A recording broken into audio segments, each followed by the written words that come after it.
It's 2024 and K Flock is still throwing gang signs in prison. Somebody's got to teach these kids, man, because how you just 21 and basically sign your life away like this? To top it all off, my man basically snitched on himself just the other day on the gram. I can't imagine what it must feel like right now being in his legal team trying to fight this RICO case, and the kid is just throwing gang signs every other day. But to be honest, I can't imagine what it feels like right now to be him. Yeah, K Flock might look like he's living it up, throwing gang signs and wearing clean shoes, but the reality is that prison will always be prison. And with the recent mayhem that just happened in his prison, I think it's safe to say that all these self-incriminating posts from K Flock might be suicidal. K Flock's sad prison life. Word got out that K was moved to a federal prison. Now, some of y'all might think that's a good thing after all. He's a star, right? Well, you'd be wrong. Life in prison in America is not a piece of cake. Don't believe me? Allow me to show you inside one of New York's best federal prisons, which K Flock might likely currently be in. I'm talking about MDC Brooklyn. The first reports of the dire conditions at the Metropolitan Detention Center in Brooklyn began to surface in late January 2019. Inmates and their families started to raise alarms about the freezing temperatures inside the facility. With temperatures outside plummeting to as low as 3 degrees Fahrenheit, the situation inside the jail quickly became unbearable. On February 2nd, 2019, New York City Mayor Bill de Blasio took to Twitter to address the crisis. He announced that the city was mobilizing trucks filled with hundreds of blankets and hand warmers to provide some relief to the inmates. De Blasio also mentioned that generators were being prepared for transport to restore power to the facility. U.S. Senator Chuck Schumer also expressed his outrage, tweeting, "This has to end now." The urgency in his message reflected the growing concern among officials and the public about the conditions at MDC Brooklyn. As news of the freezing conditions spread, protesters gathered outside the Metropolitan Detention Center, demanding immediate action. The scene was one of anger and desperation, with advocates and family members calling for the restoration of heat and power to the facility. The New York Times reported that the power issues at MDC began around January 5th, but the heating problems only started the previous week. This left over 1,600 inmates in dangerously cold conditions, sparking a wave of protests and demands for immediate action. New York City Council Speaker Corey Johnson, along with other local politicians, visited the jail to see the situation firsthand. They later joined protesters outside the facility, demanding an end to what they called the Sunset Parkolag. In response to the growing outrage, the Federal Bureau of Prisons issued a statement on February 2nd, 2019, addressing the crisis at the Metropolitan Detention Center. They acknowledged that the facility had experienced a partial power outage due to a fire in the switchgear room. The Bureau claimed that the West Building had limited power, while the East Building remained unaffected. The Bureau assured the public that a new electrical panel had been installed by an outside contractor and that efforts were underway to restore power as quickly as possible. They stated that the work was expected to be completed by Monday. The Bureau also emphasized that inmates had access to hot water for showers and sinks, and that essential personal hygiene items and medical services were still being provided. To mitigate the freezing conditions, New York City Emergency Services provided additional blankets and clothing to the inmates. The Bureau of Prisons highlighted these efforts, stating that inmates would receive the necessary supplies to cope with the cold. However, discrepancies soon emerged. Con Edison, the local power company, clarified that they were not experiencing any power issues on their end. They stated that the electrical problems at MDC were internal and the jail's responsibility to fix. This contradicted the Bureau's earlier claims that Con Edison was dealing with numerous power emergencies in the community. Donna Lieberman, executive director of the New York Civil Liberties Union, called for immediate action. She urged the jail to move inmates to a location where their needs could be met and to fix the issues inside the facility without delay. Lieberman described the situation as shocking and emphasized that people incarcerated at MDC deserve to be treated with dignity and respect. Families of the inmates and advocates continued to voice their concerns, sharing stories of the harsh conditions inside the jail. They reported that inmates were struggling to stay warm, with some resorting to banging on the walls in protest. The discrepancies between the Bureau's statements and the reports from Con Edison and the inmates' families fueled further outrage and demands for accountability. The situation escalated to the legal arena when New York attorney Gideon Orion Oliver tweeted a court document showing that U.S. District Judge Annalisa Torres had directed the Bureau of Prisons to appear in court on February 5th for an evidentiary hearing. This came after a defense attorney submitted letters describing the disturbing living conditions at MDC. To add to those disturbing living conditions that K Flock might be facing wherever he is, news came out of inmates getting treated poorly by correction officers, even in these literally cold conditions. conditions. Let me tell you about the story of one prisoner using the pseudonym Jordan, a man who endured unimaginable conditions at the Metropolitan Detention Center in Brooklyn, New York. Jordan's ordeal began when he was pepper sprayed by guards in the early hours of February 2nd. Imagine being locked in a cell with no heat, no electricity, and no way to contact the outside world. This was the reality for the inmates at the Metropolitan Detention Center in Brooklyn, New York. The lack of heat and electricity was compounded by the fact that the inmates were not receiving hot meals. Instead, they were given cold, often inedible food, which only added to their suffering. Some inmates, including those with medical conditions like diabetes, were not receiving their meals at the proper times, putting their health at risk. The lack of hot meals was just one more indignity that the inmates had to endure. Faced with these hellish conditions, the inmates decided that enough was enough. They began to organize and take action to protest their treatment. One of the first acts of resistance was to cover their cell doors with cardboard, towels, and toilet paper. This was done to disrupt the guards' daily tally of incarcerated people, known as the count. By covering their cell doors, the inmates were sending a message that they would not be passive in the face of such inhumane treatment. Jordan, who we are identifying by a pseudonym, was one of the inmates who took part in this act of resistance. He and his cellmate used whatever materials they could find to cover their cell door. "We were trying to demonstrate that enough was enough," Jordan explained through email. "Anybody with a brain and a tad bit of self-respect would think to protest those conditions. We just wanted to be treated like humans." The guards' response to the inmates' protest was swift and brutal. In the early morning hours of February 2nd, guards raided Jordan's cell. They pepper sprayed him and his cellmate in the face, then shackled them and led them, partially blinded, to a shower area to rinse off. After that, Jordan spent several hours in a freezing unit wearing only boxers and a t-shirt before being transferred to solitary confinement. If the harsh prison conditions don't get K-Flock, then it could be the notorious inmates. Let me tell you something, and you don't need to be a rocket scientist to know this. There's a lot of crazy living within every prison wall. Take another New York federal prison, for example, FCI Ray Brook. It's been home to people like Eduardo Arellano Felix, a key member of the infamous Tijuana cartel. Eduardo, also known as El Doctor, was extradited from Mexico to the United States in 2012. He played a crucial role in directing the shipment of hundreds of millions of dollars in illegal drug proceeds from the United States to Mexico. In 2013, he pleaded guilty to these charges and was sentenced to 15 years in prison. Eduardo's involvement in the cartel's operations made him one of the most dangerous criminals to be housed at Ray Brook. He was released on August 18, 2021, and deported back to Mexico. In prison, K-Flock got a lot more to worry about than just petty rap and street beef.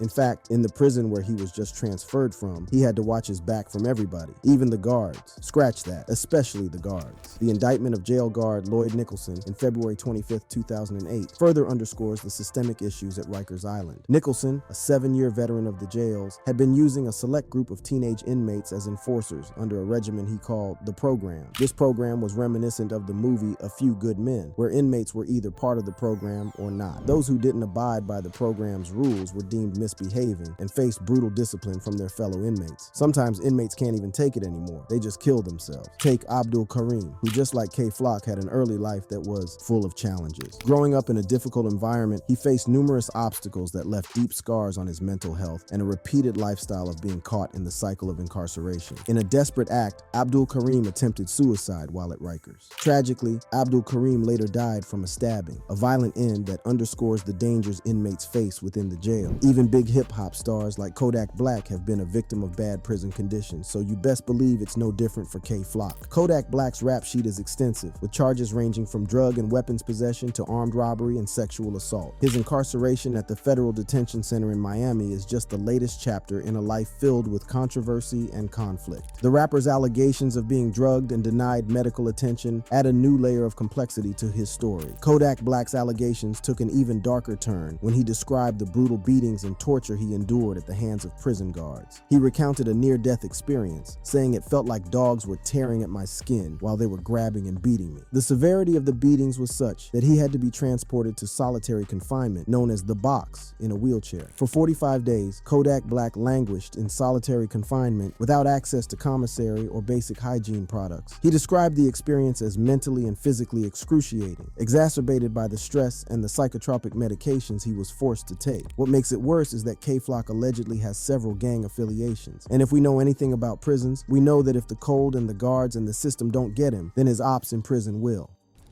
K-Flock's ops who could get him. K-Flock's gang affiliations is one of the reasons he's even in prison in the first place. But before we dive into that, let me explain the workings behind gangs that the young star has been affiliated with. For example, he's been affiliated with the Sex Money Murder Gang. The origins of the Sex Money Murder Gang are deeply rooted in the gritty streets of the Bronx, New York City. The early 1990s was a turbulent time for many urban neighborhoods in New York, marked by economic hardship, high crime rates, and a pervasive sense of hopelessness among the youth. It was in this environment that the seeds of sex money, murder were sown. The gang was officially founded on July 3, 1993, by Peter "Pistol" Pete Rollick. Born around 1974, Rollick grew up in the Soundview section of the Bronx, a neighborhood notorious for its high crime rates and poverty. The Soundview Houses, a New York City Housing Authority development, became the breeding ground for what would become one of the most feared gangs on the East Coast. Rollick, known for his charisma and ruthlessness, quickly rose to prominence in the local criminal underworld. His nickname, Pistol Pete, was a testament to his reputation for violence and his willingness to use firearms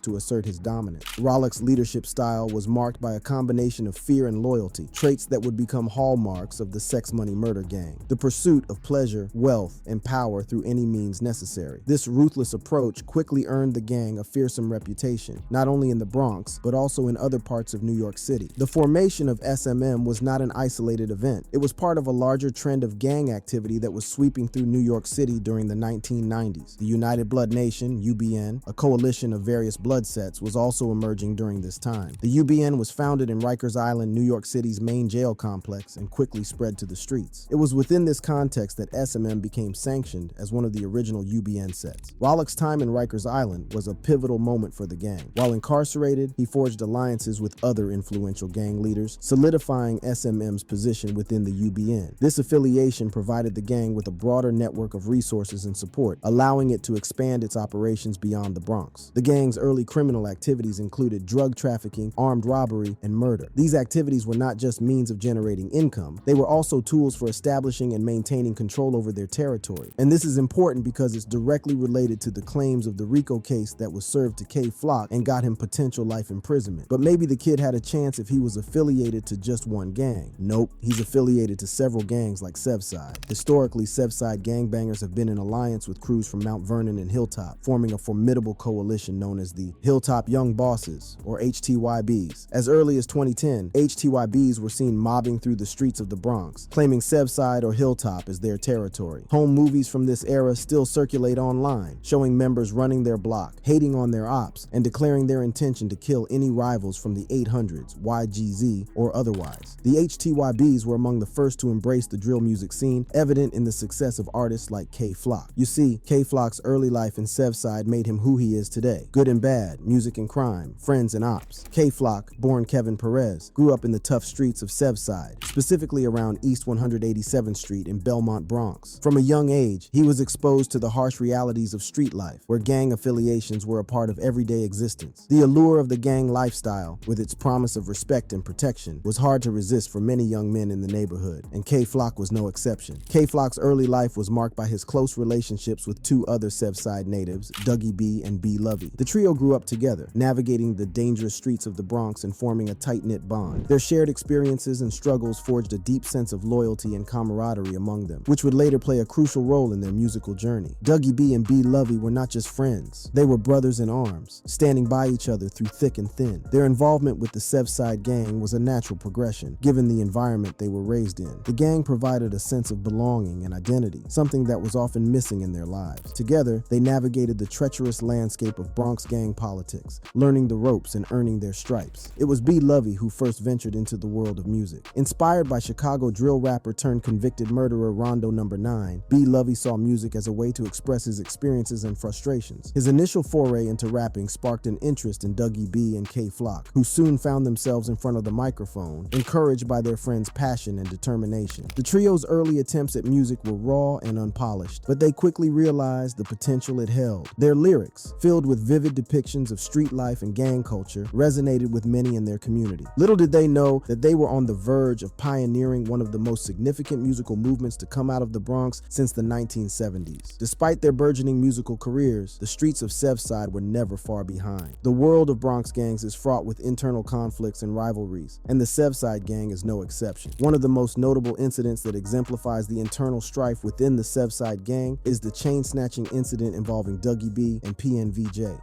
PNVJ, another rapper from their block, was one of the first in the Bronx to rap over a UK drill beat. He played a significant role in introducing Dougie B to the potential of the music industry. However, despite this initial camaraderie, tensions began to rise between the two. The beef between Dougie B and PNVJ eventually escalated to a point where Dougie B allegedly snatched PNVJ's chain. This act of disrespect was not taken lightly, and Dougie B was seen posing with the chain online, flaunting his conquest. The incident led to Dougie B spending some time in jail, but it also served to elevate his status within the gang and the broader Bronx drill scene. Even K-Flock was seen bragging about the chain snatching on Instagram, further fueling the rivalry. The chain snatching incident and the subsequent fallout had a significant influence on K-Flock's music and public persona. His lyrics often reflect the harsh realities of gang life, including the betrayals and conflicts that come with it. The incident with PNVJ became a part of the narrative that K-Flock and his associates used to establish their credibility and reputation in the Bronx drill scene. But the tragic outcomes of gang rivalries are all too common, with young men and women losing their lives before they have a chance to realize their potential. That's right, K-Flock is just a rare example of someone who survived the hood, and this brother is still barely surviving. The deaths of individuals like Wu Lottie, J-Rip, and Ty Swish are stark reminders of the devastating impact of gang violence. Wu Lottie, a member of the OGZ, was brutally murdered at just 17 years old. J-Rip, a close friend of K-Flock, was gunned down in broad daylight at 16. Ty Swish, another young rapper, was shot and killed at 19. So with both SMM and Sevside affiliations, K-Flock has bare rivals to thug it out with in prison. So it seems all the gang has done is take, and then take some more. Friends, peace, and his childhood. In fact, the only thing the gang seems to have given him is this RICO case. K-Flock's RICO case.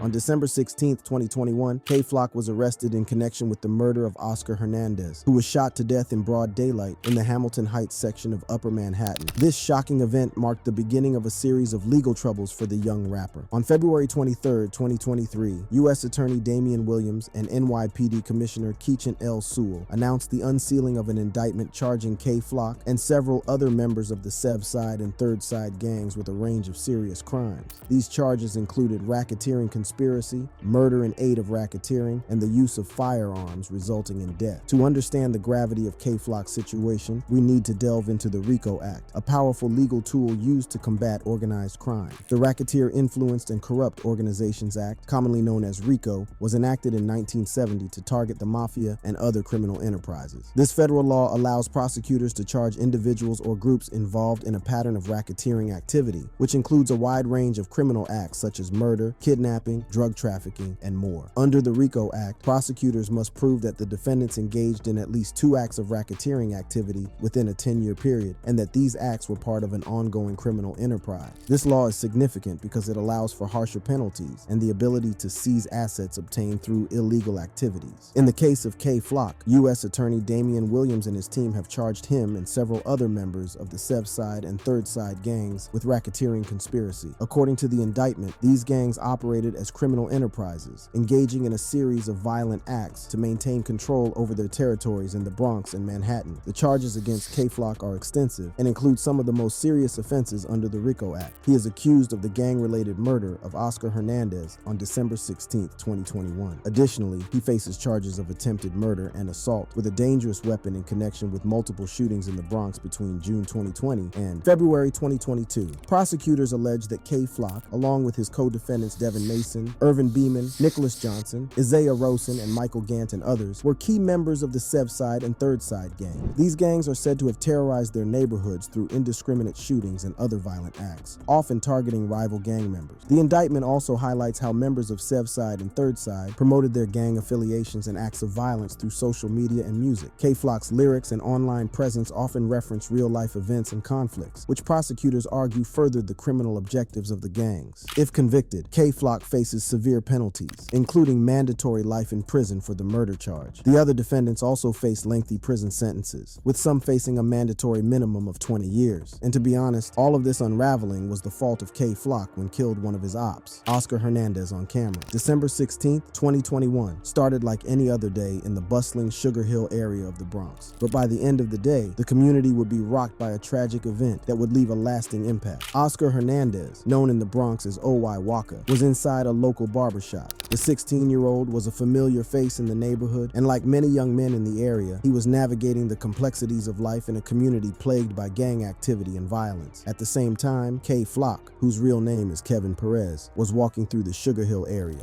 Flock, a rising star in the drill music scene, was known for his frenetic energy and larger-than-life persona. But on this day, he was just another young man walking the streets of his neighborhood. According to CCTV footage, Hernandez spotted Flock walking by. Moments later, Hernandez left the barbershop and began following Flock. The two walked off camera, and what happened next would change their lives forever. While the exact details of the altercation remain unclear, it is known that a confrontation occurred between Hernandez and Flock. Within minutes, shots were fired. Hernandez was hit in the back and the neck, collapsing to the ground as the sound of gunfire echoed through the streets. Emergency services quickly arrived at the scene, but it was too late. Hernandez was critically injured and succumbed to his injuries days later. The 16-year-old's death sent shockwaves through the community, leaving friends and family devastated. The news of the shooting spread rapidly, drawing media attention and sparking outrage in the community. The streets of the Bronx, already tense with the constant threat of violence, were now gripped by fear and uncertainty. As the investigation unfolded, all eyes turned to Kay Flock. The young rapper, who had recently signed a record deal with Capitol Records, found himself at the center of a murder investigation. The pressure was mounting, and the world watched as the story continued to develop. On December 23rd, just 1 week after the shooting, Kay Flock made the decision to turn himself in to the NYPD. He was charged with first-degree murder, a charge that could see him spend the rest of his life in prison if convicted. Flock's lawyer argued that the shooting was an act of self-defense, but the case was far from straightforward. As the legal battle began, the community was left grappling with the aftermath of the tragedy. The streets of the Bronx, already fraught with tension, were now a focal point of a high-profile murder case. The impact of the incident on the community was profound. Friends and family of Oscar Hernandez mourned the loss of a young life cut short, while supporters of Kay Flock rallied behind the rapper, hoping for a favorable outcome in his legal battle. Memorials and vigils were held in honor of Hernandez, with community members coming together to remember the young man they had lost. The streets of the Bronx, once again, became a place of mourning and reflection. Meanwhile, Kay Flock's supporters gathered outside the courthouse, holding signs and chanting in support of the rapper. The case had become a symbol of the broader struggles faced by young men in the Bronx, caught between the allure of fame and the harsh realities of street life. As the case progressed, it took an unexpected turn. In late February 2023, more than 2 years after initially turning himself in, Kay Flock was indicted on RICO charges that ranged from racketeering to attempted murder to murder. The charges added a new layer of complexity to an already convoluted case. Man, something seriously wrong with the culture in hip-hop. Kay Flock is one of many young black men in the industry that have thrown away their lives either to drugs, prison, or even death. I mean, y'all remember Tay K, right? It's basically Tay K all over again. Tay K's parents, both former gang members, had hoped to leave their past behind when they moved to Texas. However, the challenges of their new environment proved difficult to overcome. Tay K's father was often absent, and his mother struggled to provide for the family. This lack of stability at home pushed Tay K further into the streets, where he sought the camaraderie and protection that gangs seemed to offer. The turning point in Tay K's life came in July 2016, when he became involved in a crime that would forever alter his trajectory. The incident in question was a home invasion that took place in Mansfield, Texas, a suburb of Arlington. Tay K, along with several accomplices, planned to rob a man named Zachary Belote for drugs and money. The plan was orchestrated by Megan Holt, a young woman who had been dating Belote and had insider knowledge of his possessions. On the night of July 26, Tay K and his accomplices, including Megan Holt, Sean Robinson, and several others, executed their plan. They barged into Belote's home, armed and ready to carry out the robbery. However, things quickly spiraled out of control. Ethan Walker, a 21-year-old who lived with Belote, was present during the invasion. As the robbers demanded cell phones and other valuables, tensions escalated. In the chaos, Ethan Walker was fatally shot in the stomach, and Zachary Belote was also injured, but managed to escape to a neighbor's house to seek help. Capital murder, aggravated robbery, and other related offenses. The severity of these charges meant that just like Kay Flock, Tay K was facing the possibility of spending the rest of his life behind bars.